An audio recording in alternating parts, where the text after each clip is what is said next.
Pemirsa, jumlah hunian kamar di Rumah Sakit Darurat Wisma Atlet Kemayoran Jakarta Pusat kembali meningkat. Masyarakat diimbau untuk selalu disiplin menerapkan protokol kesehatan COVID-19. Jumlah pasien isolasi di Rumah Sakit Darurat Wisma Atlet Kemayoran kembali meningkat. Tingkat hunian pasien yang terpapar COVID-19 di Rumah Sakit Darurat Wisma Atlet saat ini 75%. Pihak rumah sakit terpaksa mengoperasikan tower 4 Wisma Atlet untuk menampung pasien isolasi. Masyarakat diimbau terus menerapkan protokol kesehatan, terutama menjelang libur akhir tahun. Benar-benar ditekankan kepada masyarakat luas dan mereka harus bisa melaksanakan dengan baik dan benar. Karena satu-satunya senjata untuk saat ini sebelum vaksin itu disuntikkan ke tubuh seluruh masyarakat di Indonesia, memang protokol kesehatan itu yang menjadi hal yang harus difahami oleh masyarakat. Komite Penanganan COVID-19 dan Pemulihan Ekonomi Nasional menambahkan anggaran sektor kesehatan sebesar 9,71 triliun rupiah. Tambahan anggaran digunakan untuk mendukung program vaksinasi COVID-19.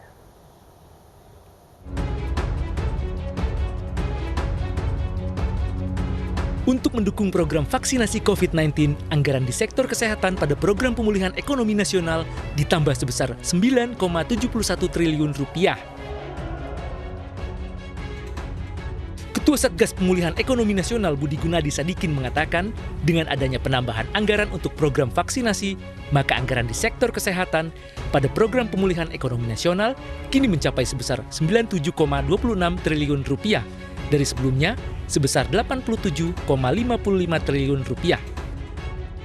Kami juga meningkatkan program di sektor kesehatan yang ditingkatkan menjadi 97,26 triliun dari sebelumnya 87,55 triliun. Kenaikan yang cukup besar di sektor kesehatan ini dikarenakan rencana kita untuk melakukan program vaksinasi. Budi Gunadi Sadikin juga menuturkan adanya penambahan anggaran di sektor lain guna mendukung program perlindungan sosial sebesar 30,43 triliun rupiah menjadi 234,33 triliun rupiah dari sebelumnya sebesar 203,90 triliun rupiah. Dari Jakarta, Riki Anwardi, iNews melaporkan. Jelang pembukaan sekolah tatap muka pada Januari 2021 mendatang, sejumlah daerah seperti Makassar dan Mojokerto melaksanakan persiapan dengan menggelar rapid test dan swab test massal untuk seluruh pengajar. Hal tersebut guna memastikan seluruh guru tidak terpapar COVID-19.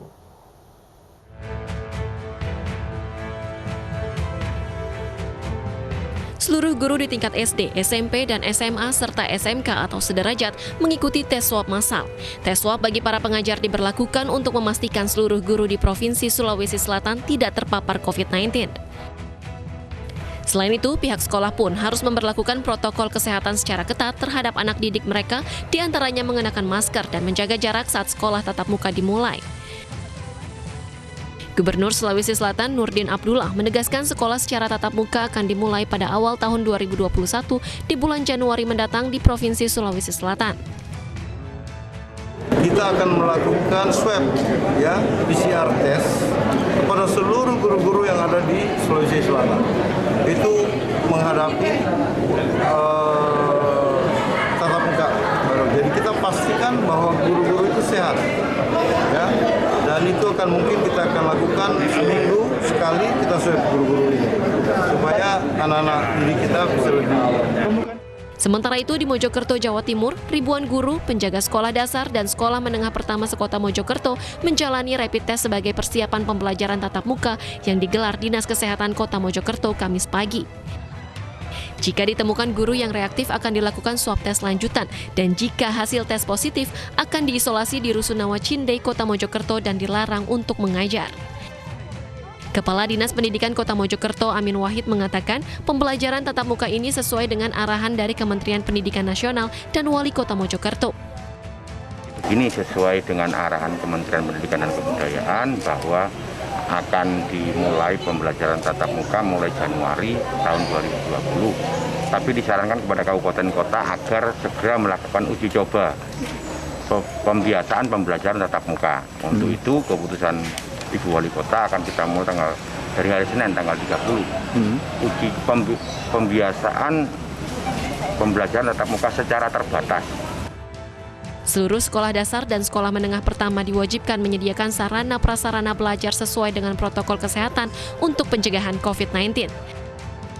Tim Liputan iNews melaporkan.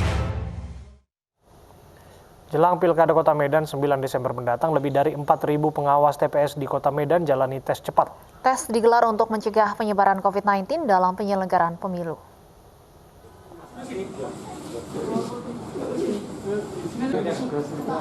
Sebanyak 4.303 pengawas tempat pemungutan suara dari 21 kecamatan yang ada di Kota Medan, Sumatera Utara jalani tes cepat. Satu persatu pengawas TPS diambil sampel darahnya untuk dites oleh tim medis dari Satgas COVID-19 Kota Medan. Sesuai dengan instruksi Bawaslu Republik Indonesia untuk mencegah penyebaran COVID-19 dalam penyelenggaraan pemilu, seluruh petugas harus dalam keadaan sehat dan bebas COVID-19. Nantinya, jika para petugas pengawas TPS dinyatakan reaktif usai pemeriksaan, akan dilanjutkan dengan pemeriksaan swab test. Dan jika terbukti positif COVID-19, petugas tersebut akan diganti. Petugas kita hari ini itu terlaksana sekitar 10 kecamatan dari 21 kecamatan sekota Medan yang dimulai hari ini sampai besok. Jadi besok mungkin 11 kecamatan. Nah, kenapa dilaksanakan hari ini? Sesuai dengan perintah dan juga instruksi Bawaslu RI bahwa komitmen kita terhadap pencegahan penularan COVID ini masih berjalan sampai sekarang. Sehingga harapannya masa berlaku terhadap rapid test itu kan 14 hari. Sehingga pelaksanaan pencoblosan itu di 9 Desember nanti, masa berlaku rapid test itu masih berlaku. Pemeriksaan rapid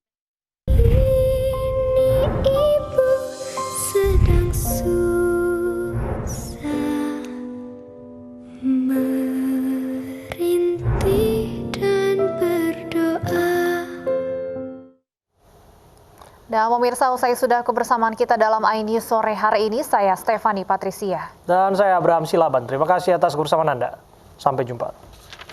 Cobalah, mari kita semua saling menyayangi dan saling berbagi, dan bersama untuk hadapi bencana. Kelak sambut pagi dan cerah mentari.